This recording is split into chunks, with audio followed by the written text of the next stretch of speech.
কাজের বেটি দেন কি বুদ্ধি, 200 টাকার ঈদ বোনাস কিভাবে বুদ্ধি খাটিয়ে 1200 টাকা বানিয়ে নিল। ভিডিওটা দেখতে থাকুন। দেন ঈদের বোনাসটা। ও আচ্ছা, দাঁড়াও। এই খালাও খালা হুনো, আমার স্বাস্থ্য বই না আকলি মা যে বেতে কাম করে না, হেই বাড়ির ম্যাডামের কাছে ঈদের বোনাস চাইছিল। হেই গিফটটা বেটি মাত্র 200 টাকা দিছিল। আহারে আমার আকলি মা বোনের বুকের ভিতরে কি একটা দুঃখটা লাগলো। পরে দিশা মিশা না পাইয়া হেই বিড়ির অভিশাপ দিল। কি অভিশাপ দিল জানেন খালা? কি অভিশাপ দিল? ইরানরা বলে বিদেশি কত বুম ফালাই বানছে। আল্লাহ, ইরানরা এই বুম গুলা বড় লোক কিপটা বেরি গো বুকটার মধ্যে ফালাইতে পারে না। তারপর কি হয়েছে খালা জানো? কি হইছে?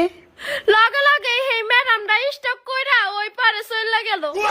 তারপরে খালা হেই ম্যাডামের কষ্টের টাকাগুলা হ্যাঁ 14 গোষ্ঠীর আপাতত দলগুলা সব ভাগাভাগি করে নিয়ে গেল। কি হইব এই 2 দিনের দুনিয়ায় কিপটামি কইরা। আচ্ছা জায়গা খালা দাও, তুমি আমার বোনাসটা দাও।